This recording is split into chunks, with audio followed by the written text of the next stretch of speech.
Cricket के मौजूद नाजरीन, आपको इस वीडियो में खुश आमदीद कहते हैं। आपको अपडेट करते चलें, पाकिस्तान टीम के लिए बड़ा कदम उठा लिया गया। जी हाँ दोस्तों, पाकिस्तान के वजीर खेल वहाब रियाज का बड़ा फैसला सामने आ चुका है और पाकिस्तान टीम के जितने भी स्क्वाड हैं उनको तब्दील करके रख दिया है। आपको अहम और ताज़ा तरीन ब्रेकिंग न्यूज़ से आगाह करते चले, पाकिस्तान का बहुत बड़ा फैसला आ चुका है टीम के हवाले से। जी हाँ दोस्तों, वहाब रियाज का कहना था कि पाकिस्तान स्क्वाड में ऐसे प्लेयर शामिल किए जाएंगे जो कि पहले एक्सपीरियंस रखते हों, जिनमें पहला नाम फ़खर जमान का है, दूसरा नाम हारिस रऊफ का है, तीसरा नाम मोहम्मद रिजवान का है।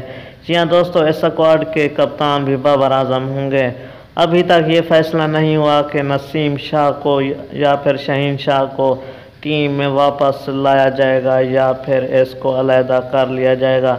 अगर ऑस्ट्रेलिया की बात करें तो ऑस्ट्रेलिया प्लेयर्स ने भी पाकिस्तान टीम के हवाले से बहुत अच्छा फैसला करने की